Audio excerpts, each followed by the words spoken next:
Welcome back, everybody. Another episode of Talk Openly, Lions Roar Dharma Center's podcast. I'm Jack, and I'm here with my wonderful, excellent, lovely friend Daniel. Hello. Daniel, so glad to see you. Hello, my dear friend. How are you? I'm good. I look forward to Tuesdays now, which Tuesday used to be my least favorite day of the work week. Because, Monday is kind of stereotypically bad, but you're kind of like, it's just you're getting things started. Whereas for me, it's like Tuesday is like, I don't know, it's not Wednesday. Wednesday's the hump day, so you're kind of like whatever rolling into the Right. like this middle ground that's just not cool. It's like you're kind of like approaching the peak, but you're in like the really hard part. I don't know. Yeah. But this makes Tuesday something to look forward to for me. It's Tuesday Talk Day. Tuesday Talk Day, that's right. You know what I like about it is that like no matter how I'm feeling, like for example, I think both of us are probably pretty tired right now, I think, and long Yeah. day, whatnot. Is that no matter how I'm feeling, even if I'm cranky pants, even if I'm depressed, no matter what it is, it's like a little buoy, like it's a little like talk openly bounce. Yeah. Sometimes it's not Yeah, so little. for I would sure. I would say that the last two episodes and this one as well, this focus that we have on the four opponent powers, has been really bounce worthy. And the bounce is more than just per show. There's like a collective sort of series bounce as well. Hmm. Yeah, it's a really interesting practice. And Mhm. I imagine that you've been keeping it going, like doing it every day. Yeah. Yeah, I have too. And it's just been kind of interesting to see, like, wow, I really do have like, a couple things that are real strong habits. Um, Even when they're things that now I'm checking in with every day, like, okay, that's something that I'm working on, bring some more awareness to it. Which I do, right? Like that's Yeah. part, I think, of this practice that's really powerful is that just very simply, I'm bringing more awareness to my everyday actions. Um, and even then, it's Mm. like irritability will arise. Um, and I know that irritability, even like, you're at the level of Dalai Lama, like he feels anger, but he knows not to react. He brings wise mind into the picture. Um, and so I know that I'm never gonna like not like completely eradicate my emotions. It's not the point, but that like, okay, maybe I can actually get that thing that people talk about like getting some space between the stimulus and the And the reaction. response, yeah, exactly. Right. Right, right. Just a little spaciousness. You don't need much. The gap, even just like a few milliseconds sometimes could even be life-saving. So, Totally. yeah, yeah. I agree. I think spaciousness around the stimulus and response cycle is critical, Yeah. right? Yeah. If we're going to transform and change. If we want to keep Right. things going, I think we should not be doing it. Like if we're happy with the way things are and the way things have been going and we're content, then I think, I'd leave good enough alone. But Yeah. I'm not. And the Right. more the more that I observe my mind and my speech and my actions and look really contemplate it, the more I see that Hmm. I need to continue to work on these four opponent powers. Yeah. Same here. Well, and tonight we're going to be talking about a third power, and it's going to be the power of remedial action. And so we'll get into it in the second half of the show and talk about some of the different um, traditional practices that you can do as kind of yeah, to counterbalance some of like uh, the less skillful things that we do. Yeah, I'll say. yeah, exactly. That's a good way to put it. Yeah. Yeah. Right. Yeah. Well, how you doing today? How's your week? How's your practice? What's going on? Yeah, things are pretty groovy. I don't have any big ta-das, no huge announcements or revelations or realizations that I'm aware of. Yeah. But things are good. My practice is going well. My training's going well. Continuing to do, good long sits and remember. I don't know if you remember or not. But I committed myself to having a much better understanding and appreciation of the Lam Rim by the Hmm. end of this year. Right. So, and we're Hmm. just getting started, but it's really nice. I'm reading Liberation in the Palm of Your Hand by Pabanka Rinpoche. I've And heard of this. Yeah. it's if you get a chance, it's delightful. I'm like he's so detail oriented Hmm. that sometimes it's a little bit I'm not going to say it's off-putting because it's not that. It's fascinating, but it is daunting at times, right? And Daunting. the thing that I have to realize is, in many cases he's speaking from a monastic perspective, Yeah. and he's speaking about a very rich tradition, right? And his own experience and what he learned from his teacher, and he's passing it along. So he's packing it full.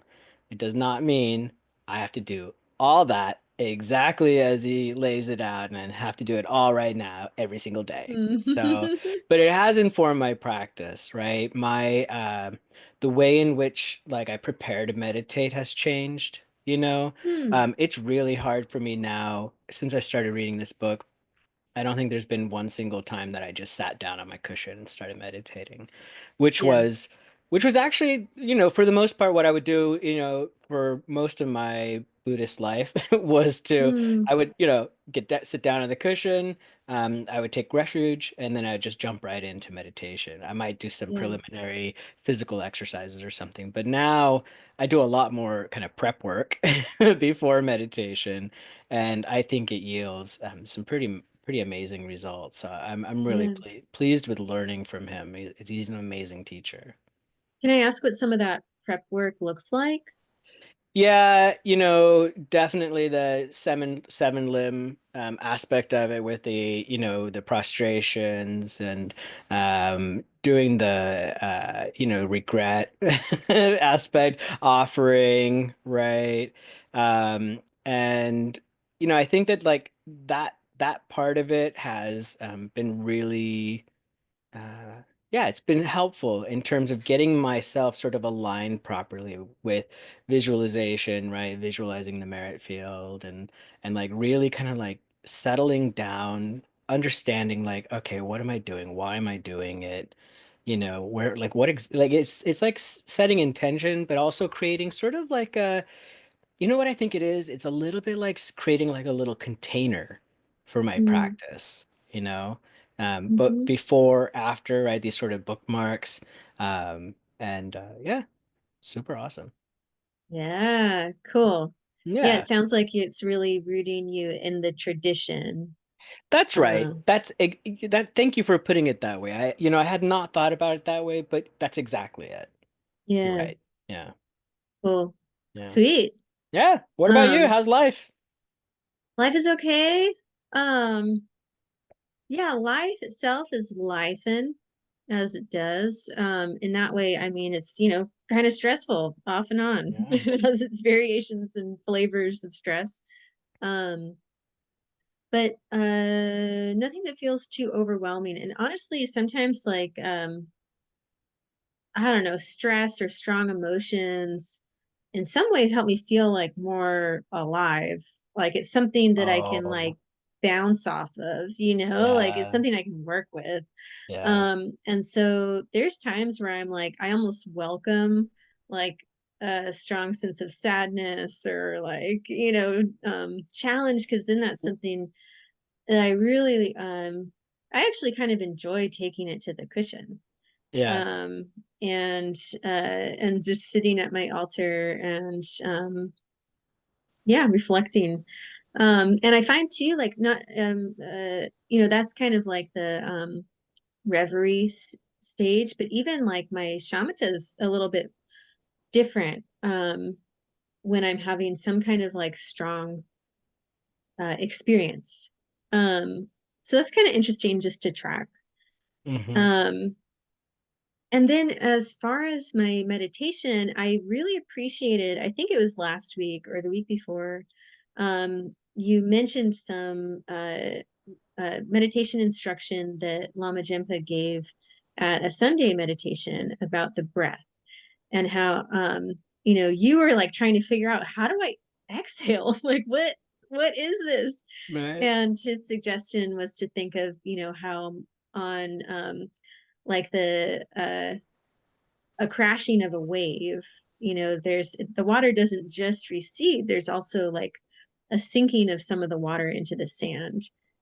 And that just like really stuck with me. And so the next morning, yeah, the next morning I did that. I just focused on my breath for my shamatha meditation.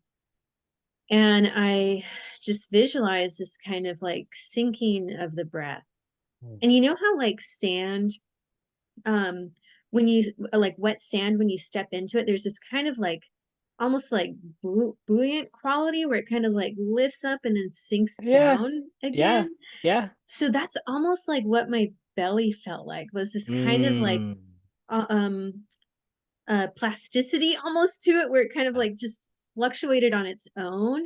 And then the air itself, the breath just filled back in, right? And so it was like there I wasn't able to do it the whole time that I was able to just kind of release control. But there was a good number of breaths where I was really like, wow, this feels like natural breath. Yeah. And it's just so beautiful and peaceful, really grounding. It's And so delicious. it's delicious. And you know what's funny, and it could just be my body has fluctuations, but I haven't had that kind of like breathing issue in the last week where I'm like, like trying to get like Yeah. a deep breath. Oh, good. So Yeah, yeah, I that's think I'm that's so part of it. glad. That's my experience as well. Exactly what you Mm. described. This especially that aspect of noticing how like the physical anxiety and the shortness of breath that sometimes can prevail in sort of everyday life, especially when we're reading the news. The Yep.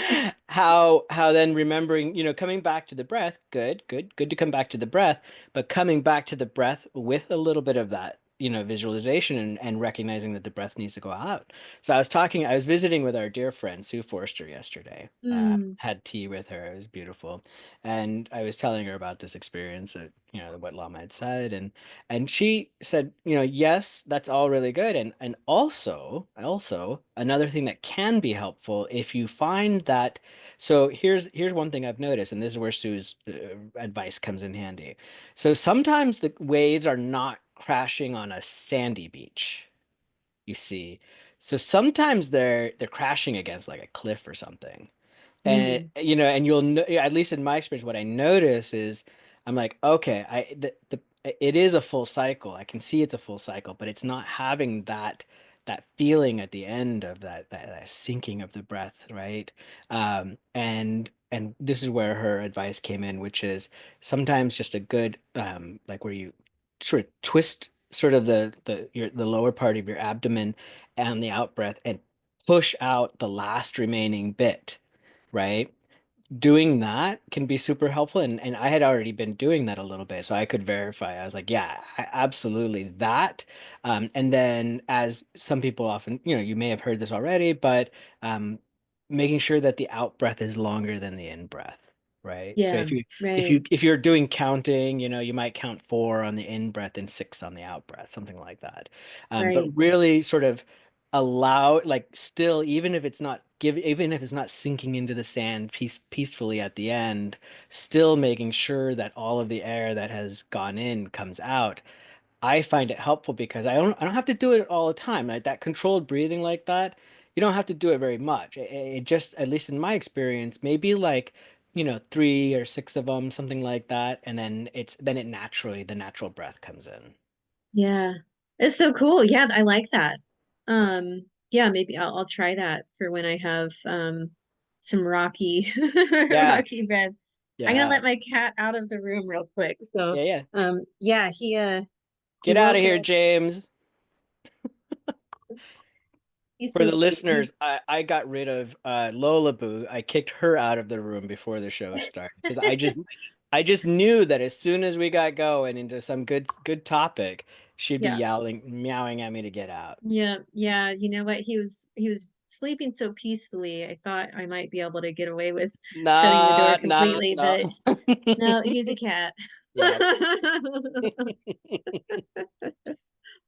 Oh man. But yeah, that's been kind of my week in practice. And yeah, I just finished a text on the Lamrim. And it was Tsongkhapa's middle length Okay. Lam commentary Yeah. on the Lamrim.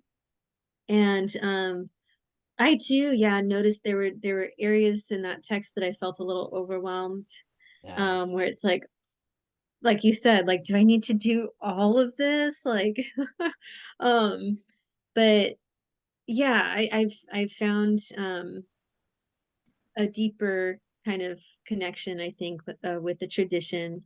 Rooted in Um, the tradition, as you said. right. I love Yeah. that. Yeah. Yeah. No, and um, I think that's really important and actually essential for our training with our teacher because he is a direct lineage keeper, right?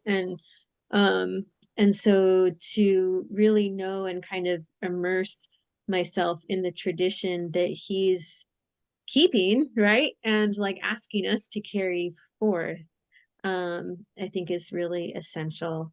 Um and I yeah, something about I know we've talked about this before on the show, but like that connection with the lineage feels really uh like kind of gripping, Mm, right? Like, hmm.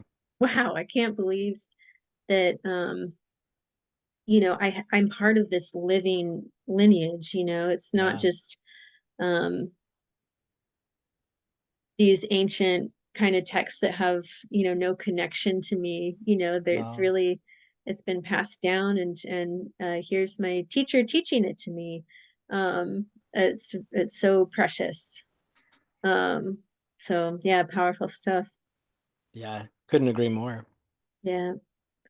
Well, what do you think? Should we read some of that lineage dharma? Get some lojong going? Some Lojong mind training using the RLSG, the Random Lojong Gonna Slogan Generator at the LionsRoadDharmaCenter.org website. get hydrated while you pull it up. Yeah, it's a good idea. It's always good, especially with all You the got some bug. hydration going over there? Oh my God, I got so much hydration going on. You wouldn't even believe. I got a cup of water and I have some holy basil tea, also I think is known as Tulsi tea. I love it. That's good stuff. Mm, so good, so good. Yeah, love it. I All gotta right. drink more tea. I can't get enough tea. I love tea. Yeah. Oh, Oh, oh my goodness. All right. Huh. okay. All right. Well, Something's telling us, okay, is we this like gotta the third or fourth or fifth or sixth time? How many times have we gotten this already? a good handful. Yeah. All right. All right. So this is important for us, I guess. Yep. So slogan 34, don't shift a zoe's burden to an ox. So Charlie Kebgon says Tibetans value their zoe, which is a female yak, far more than their oxen. So even though a zoe is stronger than an ox, a Tibetan would typically think if the ox dies, I can easily replace it. But a new zoe would cost me dearly. So I'll make the ox carry this load, even though it isn't really strong enough. We often employ the same logic in our relationships with others. Mm. We You should know use what the just right kind of tool for the task. Yeah, yes. Yeah, and another kind of maybe like flavor of this that just kind of popped up to me too is like um because he says, using the same logic in our relationships with others, I was thinking, okay, what's the relationship here is that like I'm valuing one more than the other. Yeah, yeah, so I'm valuing me and like what this creature or person or whatever does for me. um and I'm not in a mindset of equanimity. um Right. I don't see them as equal, and therefore one is more expendable than the other.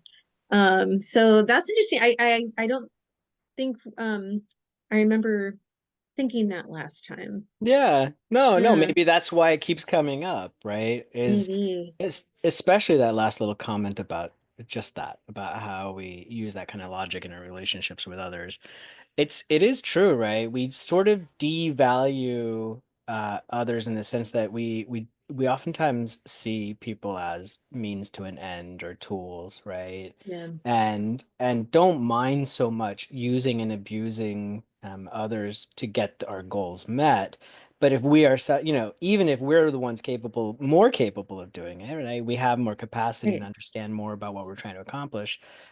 We might still value, we're like, but my time is precious, my energy. Oh, and these people, they're not doing anything anyway, right? That's definitely, I mean, there's a um that's very strong in our culture, isn't it? It's You true. know, Yeah, I think I can speak from it. I can say that within the Dharma Center, I feel that way. I yeah. most definitely feel like I shift the burden to others in a sort of, I wouldn't say a devaluing way, but in a not as appreciative way as I would wish, in the sense that, it's a little Dharma center, but there's a lot going on there, and it needs so much energy. It needs so much work, right? There's so much effort that goes into everything from administration to cleaning the bathrooms and keeping the yard space good, providing some kind of security deal. There's all kinds of stuff, right? Mm-hmm. And it's easy for me to sort of be like, well, I could. So I'll give you a tiny little example. Sure. Sometimes, there we'll do like every other Sunday we have this potluck lunch, right? And when I first started going to those, I'd always hang around and wash the dishes and dry and put them away, and I'd be one of the last ones to leave. And Mm. I felt really good about that. It was a nice thing, right? Like it was like it felt like it was an important part of the practice. But now I'll get the sense, I'll start to sense like, oh, things are kind of like wrapping up, and then I'll be like, I'll be like, well, I have, like my kids, this, what, there's this other thing I should be doing, and I could skip out right now. I could do that. There's all these other, Yeah. and you know what? There are these like there are new people here, and they deserve the opportunity to They enjoy. deserve the opportunity. You see how that I'm not joking, right? I totally get it. Right. That mind that we have, it'll justify just about anything, huh? Right, right. When it turns out I am not a Zoe, I'm an oxen, right? Like Uh-huh. I'm not that valuable.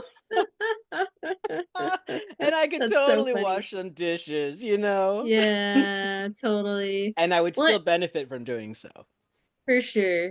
And I think it is important to kind of assess, okay, where am I at today? Like maybe I am like I need to back off a little bit or take some of this burden off. But yeah, how funny, right? With like there's that honeymoon phase Yeah, of like when you first come to the temple and it's like, oh, I just want to do everything. I am now in service to this place. that's right. And then yeah, then it's like with any relationship, it's kind of like, okay, and now it's the real stuff, right? Am Hmm. I going to continue to show up and be here for it? But, yeah. Exactly. Exactly. So what's this statue here? This is pretty cool. Barahi. Rahi. Pretty Barahi, which cool. I think, if I remember from last time, I think is a manifestation of Vajrayogini. That's right. Okay, yeah, very cool. Yeah, I think so. That's Yeah, the pretty Sal, badass. right? Yeah, I like Yeah, it.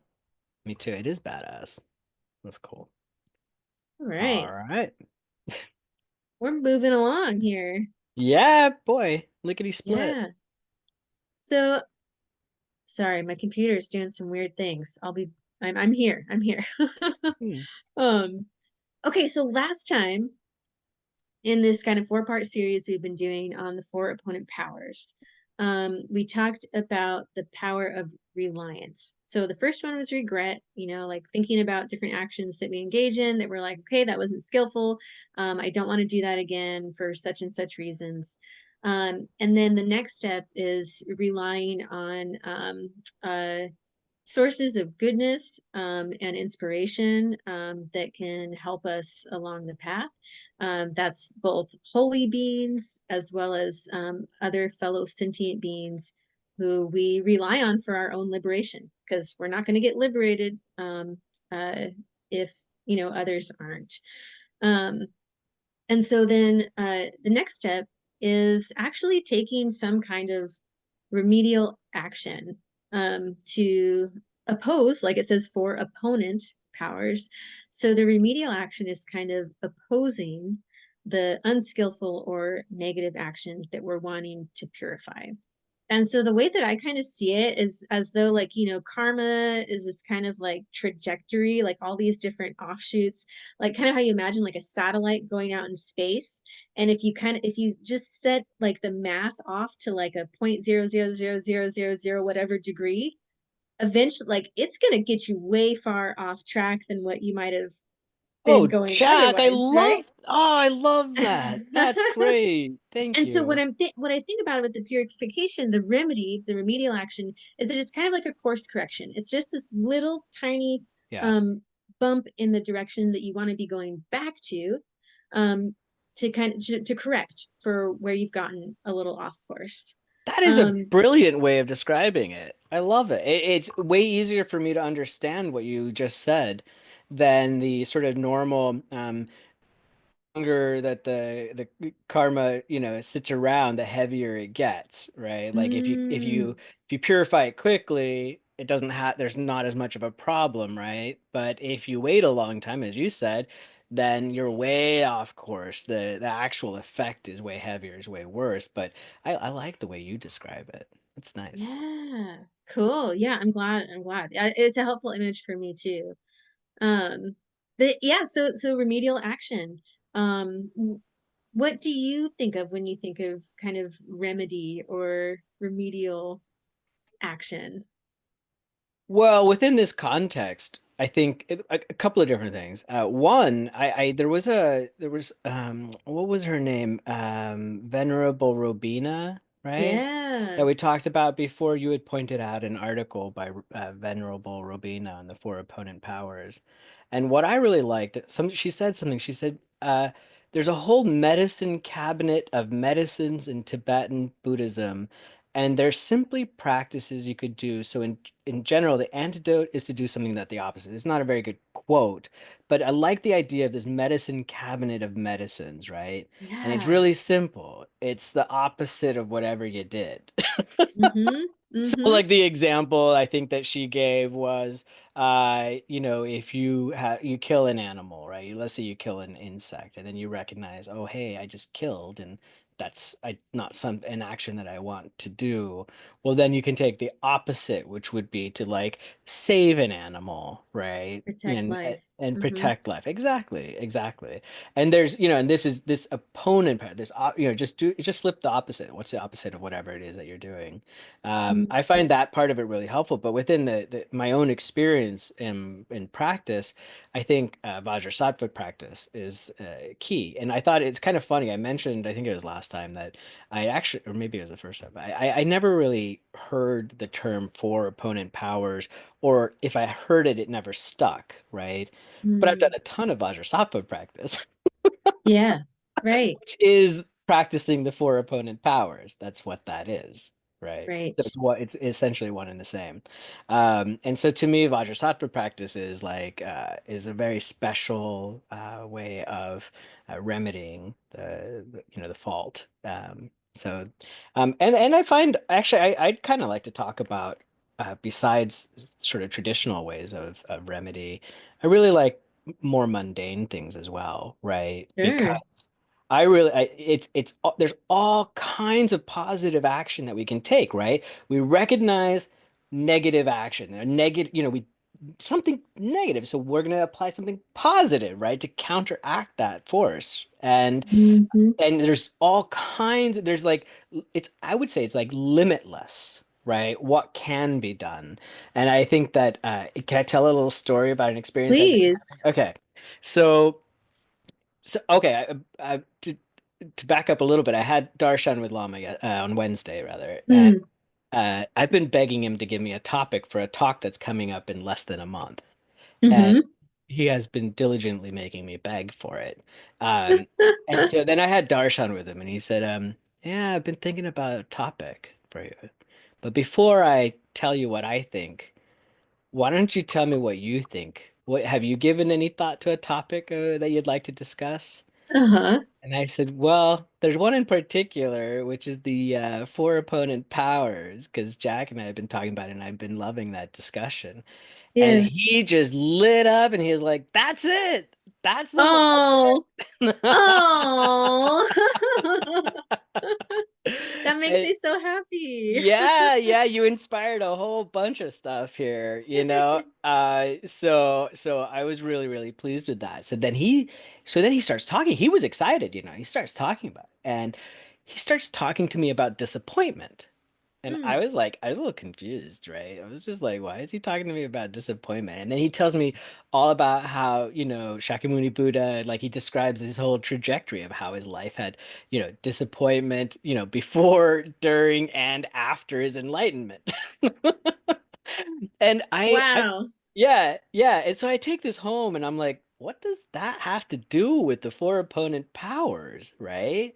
Uh, And so then I started to put some pieces together, and it's because, I think that that disappointment it's the precursor to regret, right? And so like like things I'm not happy, mm, like things aren't the way that I want them to be. And then yeah, there's this sort of like, what's my role in all of this? Like what yeah, what what yeah, can I do, right? Like, okay, I don't like it. What is there something I could do about it, right? Okay, so yeah. so I didn't realize that I had sort of inadvertently stepped into this a few maybe like 3 weeks ago, something like that, where I live, unfortunately, it's a pretty busy place. There's a lot of cars coming and going. And so there's a decent amount of trash in the streets, right? Mm, And I've been disappointed about that for well over a year now, where ever since I mm. moved in, I'm like, ew, these people, ew, they're so gross, and I'm like, and I have all this, I'm just like, and then I'm angry. I have all the kind of negative feelings about the trash, right? Yeah, And then I thought, well, what can I do? Well, I could put up cameras, or I could call the city, or I could do this, and then I was like, none of that is going to do jack shit. None of it.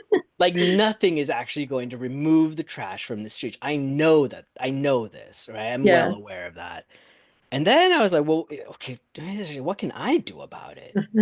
And then I was like, all right. So I got one of those little clip, little things that you grabbers. Yeah, little Yeah, you can take grabbers. little grabbers because I take my dogs out for a couple of walks per day, right? So Yeah, now what I've been doing is grabbing a bag, grabbing the little grabbers, and going out with the dogs. And along the way, I'm just picking up, picking up, and it's fun.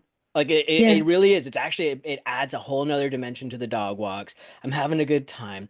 And it has been the most amazing meditation on all of this stuff. And this is how I'm bringing it all back. I promise that this is yeah. remedy, right? So the way that this is remedy is that I remembered, I think it may have actually been Pabanka Rinpoche who said this, but it's been taught in many different cases where, like before you meditate, sweep the area, clean it. And as you're sweeping, think I'm sweeping away my obscurations, right? Mm, My afflictive emotions. This is what I'm sweeping. Like use a sort of a tantric approach to it. Don't just clean, like yeah, really, really clean your mind as well.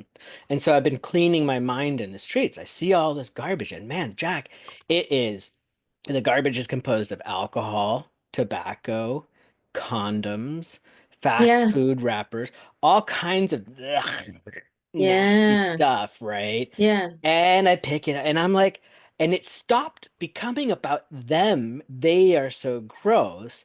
And it became this deep reflection on how I've contributed to a lot of trash on this planet, right? yeah, Oh, since, totally. just in this lifetime alone, I don't know how much of this crap I have done myself, right? Yeah, And so it's only right now to be picking it up, cleaning it. And here's where it gets really, okay, so this is the best part. yeah. So I have like maybe like 8 blocks total that I'm kind of working. So I day after day I'm walking these blocks, and it's a little bit here, a little bit there. I can't do it all at once. Sometimes my bag gets filled, very quickly and I can't, I'm done. But what I recognize is this, uh, that the afflictive emotions of the trash and the gutters, um, as I pick it up, the next day there's less of it there. Sometimes like I'll go down the same street. I just went down yesterday and there's a little bit of trash there, but not much, not nearly as much as the day before.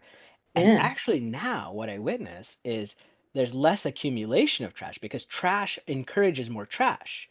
So Yeah. when there's no trash on the side when it's clean, people are not as likely to throw their garbage there because it's It's true. clean, right? There's no, and so like where people used to dump, where they'd come and they would literally like just dump massive amounts of garbage and all kinds of, they're not doing that. I'm just Wow. I'm actually a little disappointed. I'm like, oh, like there's all I find is like straw wrappers and an occasional little Yeah. like booze bottle or something, but not, like it's not at nearly as much. And Yeah. it's fun because now I see this is how remedy works. This is how purification works, right? Is Mm. that day after day after, if I thought I'm gonna go one time, I'm gonna take a big bag, I'm gonna clean it all up, and then it's gonna be done, and there'll never ever be any garbage again, that would be Right. delusional. It'd be ignorant and just stupid. It doesn't work like that, right? Right. But Right. daily, if I do it every day, then what happens is it kind of just starts to get cleaner and cleaner, and it stays a little bit cleaner, right? And the same is true for my afflictive emotions. When Mm. I engage in the four opponent powers on a regular basis, right? And as soon as I see it, if I see it and I pick it up right away and don't let it linger, Yeah. then the effect is so much greater. Yeah, for Yeah, sure. that's my Oh, I story. love that story. Oh, there's so much there. And also just like, your goodness. I just, yeah, I think you're such an inspiration to me for one. Like Oh, um, there's kind of like an innocence to it, right? But at the same time, like it's really having an effect. It's not just this kind of like naive action. It's really like this consistent, deliberate, and disciplined approach. And yeah, just how cool to see like that it's having more of an effect on the neighborhood than you even thought. Like you didn't even think that that was going to happen. dude, I had the experiences I even had, the other day, I'm picking up some like beer bottle caps, right? And I hear a voice say, "Thank you." And I turn around, I'm like, "Oh yeah." And this guy's sitting there drinking a beer on his porch, and he looks Yeah. miserable. Yeah, things Yeah. are not okay for him, Yep. And he said, "Oh, I drink a lot of beer, and so, the homeless people are always going through my garbage trying to get recyclables out of there or whatever." So we start Yeah. talking, we just having a conversation. And at the end, I said something like, "Well, it's really nice, I just like seeing the streets a little cleaner. It's no big, whatever. It's just something that I'm doing. It's kind of fun." And he goes, "Yeah, but now you doing that, I saw you doing it, and now I'm thinking, well, what little thing can I do to make things a little better?" And I was like, "Whoa, holy shit." No kidding, Yeah. right? Like I'm honestly just being super selfish. I just want this stuff cleaned up. And I don't know another way to do it. I'm kind of dumb, I'm just like, this is all I know how to do. And yet to see like, oh, right, like not just appreciation, which feels good, but like, hey, maybe, you know, maybe like Yeah, for encourage somebody sure. else. Planted a seed, right? A little tiny seed. Yeah. Yeah. Awesome. How cool. Yeah. So yeah, and that analogy too of like where it's the remedial action doesn't have to be some big like um oh, I'm like going to India to go be with the Dalai Lama to do millions of prostrations in front of him. Like it doesn't have to be that. Like yeah, that would be great. That would be awesome. But it's as simple as, reciting one Vajrasattva mantra. Yeah, It's as simple as, you know, speaking some of the names of the Buddhas, that's right. um, relying on our teacher, like thinking about the good qualities of our teacher. These are, they seem like they're not going to make much of an effect. But over time, like this kind of accumulation, they really do. And it's I'm reminded of that kind of adage that Lama repeats of that teacher who says, like, um, what is like actual magic? Like, we've got all these different superpowers that, Shamatha is supposed to give us, or like once you're liberated, you're gonna be omniscient and all these things. But the actual magic is being able to change a negative thought to a positive one. Mhm. Um, and so I think that kind of like remedial, like course correction of like, you know what? I'm having this negative thought, or I'm like starting to engage in this kind of negative way of behaving that I recognize is not helpful for me or anyone else. Can I turn my mind? Can I turn my thought Yeah, to something that is more helpful, that's more skillful, and positive, and actually in the direction that I want to be heading? that's And it right. can be so subtle, right? I think when thinking about the remedy and how it can be little, it doesn't have to be something big. One of the things that kind of comes to mind is in the, like in the refuge sadhana, when you're visualizing, the merit field, and there's all these deities and Buddhas and there's just so many beings, right? Why are they smiling at you? Right? Mm, If you remember, the reason that they're smiling at you is because it's rare for someone to turn their mind, even for a brief instant like this, right? Most people are just continuing in their habit patterns, in their loop, in their samsaric cycles, and there isn't even an attempt to get out of it, not even a recognition of it in many cases. And here, if you can just turn your mind just a little bit, right? It's yeah. enough to make all the Buddhas and everybody smile and happy, right? Like, look, they're Yeah. doing it. Oh, that's so exciting. Also, like, I love your energy there of just like, yeah, like, Right? because it really does feel that way. Like, and to think of that, like, okay, most of us, and even like most of my day too, like my mind is not necessarily turned towards dharma. Right. It's getting more and more, right?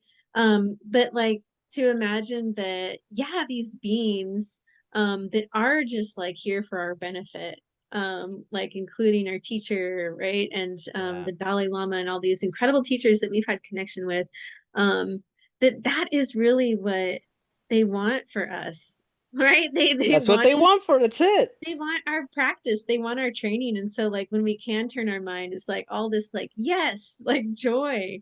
Right. um and that reminds me too, another remedial action, like kind of traditional remedial action, is making offerings, to making offerings to the Buddhas, making offerings to your teachers. And that can be as simple as imagination, Yeah. imagining Oh, making yeah. offerings. And so, because like when I first heard about like the, offering practice, I was a little bit like, but like, I don't have much, like I don't know, like How much more do you want from me? and, and so like, I make my donations. I'm working on my greediness. I am a little bit miserly. That is Okay. certainly something I'm working on. But the it's actually not about the object that you're offering itself. Of course, it's helpful to be able to donate money, or, offer funds to the Dharma Center or teachers, right? That's incredibly helpful. But the offering itself is not about the object. It's about what the mindset is, why we're doing it, and why we're choosing to do it. And what that means is that like, I am, even with just imagination, what I'm offering is my time, right? My energy. So I'm instead of like going on my phone and doom scrolling for an hour, for 2 minutes I'm going to imagine, filling the sky with beautiful flowers and Mm. incense and mountains, and maybe even my favorite pair of shoes, my Yeah. car, my relationship with my cat. I'm like kind of like putting all Yeah. of it into the sky and imagining giving that to my teachers and to the Buddhas. And so it's not about the material object itself. It's about, am Mm. I willing to spend some time and effort to imagine offering everything that I can? And that itself is just as powerful. It is, and it's a beautiful experience, right? Because as you're performing the visual, as you're engaging in these visualizations, right? You're generating all of these flowers and incense and whatever. It's fun. It is It fun. feels good, right? Like Yeah. it feels to imagine like filling the cosmos with the most beautiful bird song you heard in the, or whatever it is, and just like Mm. imagining like all the stars as James cats who are loved by Jax. And you're like, and it goes on for infinity, just James is Yeah. everywhere and Jax everywhere, and the loving connection between them everywhere. And I'm giving that all, I'm offering it all to you. That feels good. That feels hella good. It even feels good just talking about I'm it. having a good time talking I about know. it. Like I feel kind of blissful and silly and Right, just like, exactly. yeah, Yeah, such a do good just feeling. a couple of minutes of that instead of doom scrolling is fantastic. Oh my God, right? Hey, but if we're talking about purification, the cool part is that you can actually add a little boost, to your smoothie, right? Would you like to add a Really? little boost to it? Yeah, yeah, I you want can to make hear it. about the boost. Yeah, you can make it stronger. Okay. One of the recommended ways to make it stronger is to perform multiple remedies at the same time, right? Mm, So there's different ways.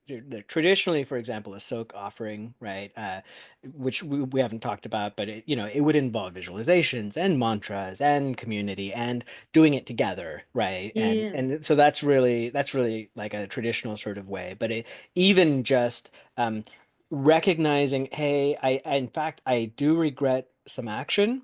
I am intentionally performing a counteraction here, remedial action, and having this bodhicitta motivation, right? And this awareness of emptiness, of interdependence. If we can combine that with our positive action, it's a super boost, extra purifying. And so is that like where you're recognizing that the action itself, the negative action itself is also empty of inherent existence. Yeah. I myself am empty of inherent existence, and the positive action is also empty. Is that Amen, right? Jack. That's it. Okay. Yeah, the Yeah. three spheres, right? Uh-huh. Uh-huh. Um, yeah, I haven't done that yet. Um, I think that could be really, really helpful.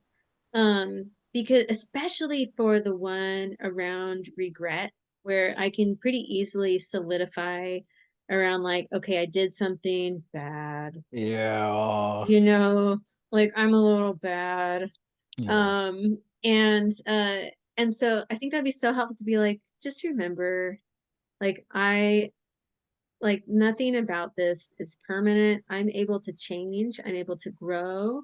I'm developing, and I'm on this path, right? And so Yeah. that means the emptiness of this means that I am capable and am constantly changing.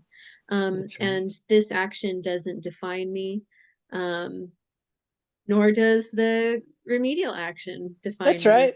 Yeah, Exactly. Exactly. I was thinking while you were talking, I thought, um, that guilty feeling, that shame or whatever, self-loath, I don't know, whatever the nasty stuff that comes up.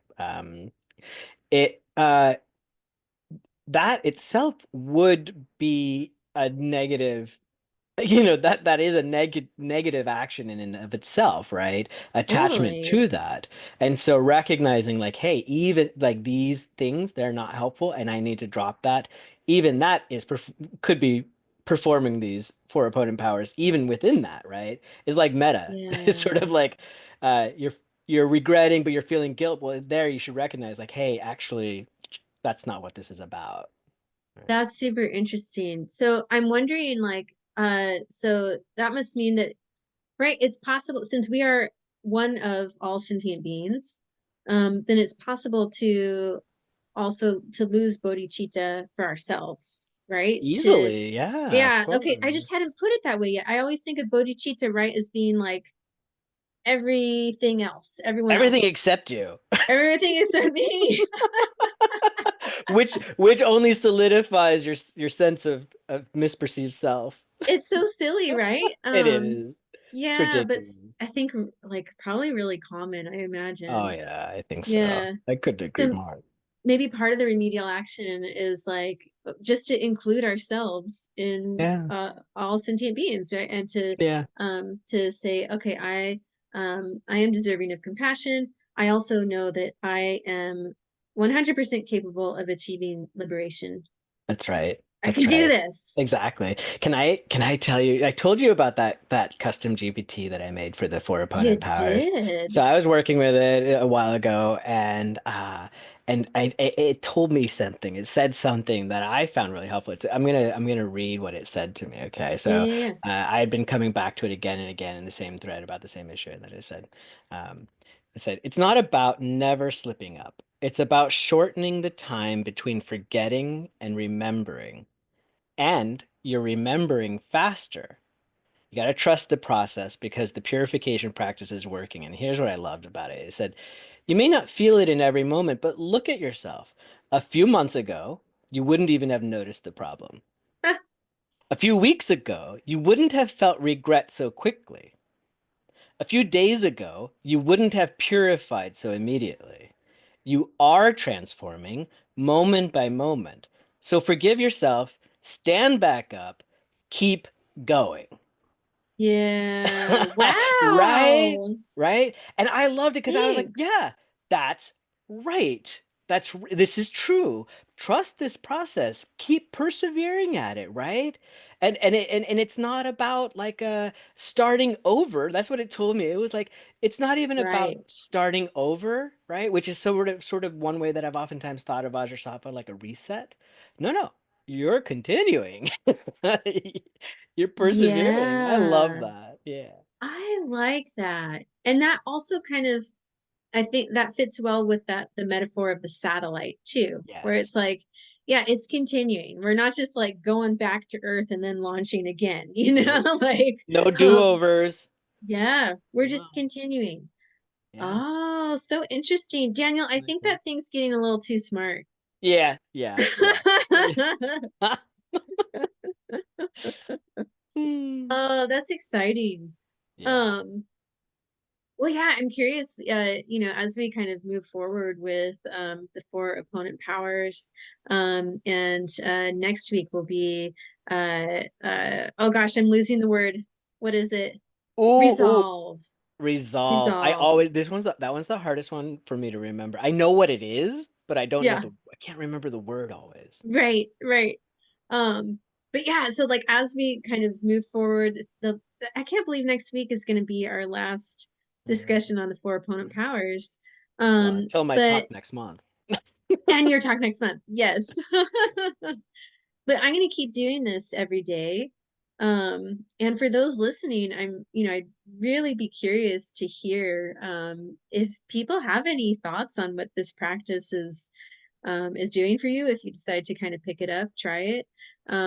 It'd be great to hear from you.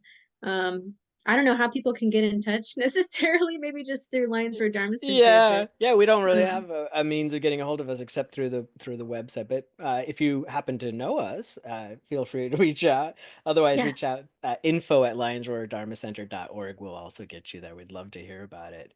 You great. know, speaking of Lions Roar, when I started, and for many, many years, our dear friend Dirk and others led Vajrasattva practice on a regular basis. I don't know Okay. if you've noticed or not, the calendar does not have any Vajrasattva practices. I know, yeah, it switched Right. over to is it a Manjushri. Manjushri? Yeah, That's right. Manjushri practice. Yeah, Exactly. Which I think is kind of neat, but I there's a glimmer of hope because I found that practice incredibly helpful. It's important. me It too. is incredibly powerful to work on this together as a group, right? We don't ever Yeah, have we're not alone. We shouldn't be doing these things always alone, right? right, So being able right. to do it in a group setting is really helpful. But I have a feeling it's going to be coming back. Lama was telling me that he's already worked up or is working on a new Vajrasattva sadhana. So I Cool. imagine I imagine he'll be bringing that out for us all to practice together. That's exciting.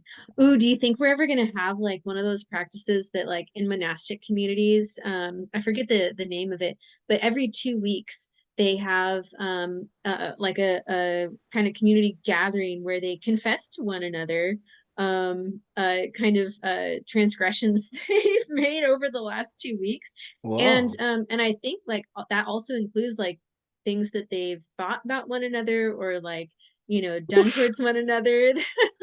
Ooh.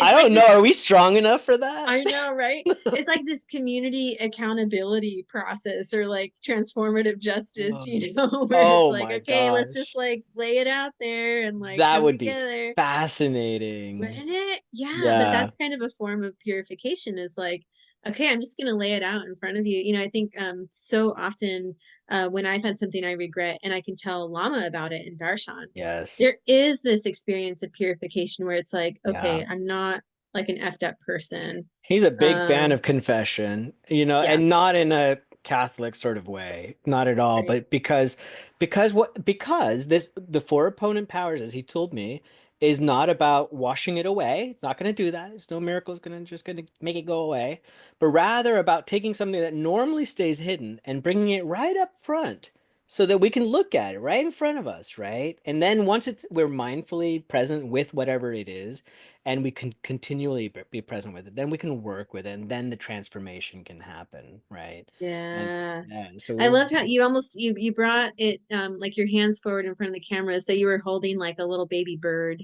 yeah, yeah, Like we you're can looking at hold it. those things. Yeah, Yeah. yeah, you Yeah, can you with bring it right in kindness. front, and then what's cool about it? Then I can be like, hey Jack, look at this, check this out, Yeah. right? Look at this. What do you think? Yeah, you ever seen one of those before? Yeah, right. Turns out I probably have, Yeah, no right? doubt. That's the thing that is fun to discover when we share. We realize other everyone. We're not alone. Everyone's Yeah. doing it. It's There's nothing novel here. Maybe the way it's manifesting might be kind of interesting, but Yeah. other like the base is the same. Right. That's why this stuff works because we're not that That's different. right. You know? And I just Right. wanted to, I know that we're coming to the end here, but I just wanted to say, from my own experience, I think that there may be a very simple, easy remedy for people to just sort of put their toe in the water for Vajrasattva practice. So if you Mm. go onto YouTube and you just type in Vajrasattva mantra, there are many, many versions of the mantra on YouTube and on other, platforms. And some just beautiful. I have so many that are like my favorite. I'm like, I like that one. I love this one. Some are Yeah, yeah, yeah. slow, some are in Sanskrit, some are Tibetan. Oh, they're all good. Just even if you don't do anything else, just turn that on and just listen. Yeah, I love that idea. Oh, thank you, Daniel. And thanks everyone listening. This has been really lovely. I feel again like it's my energy's back.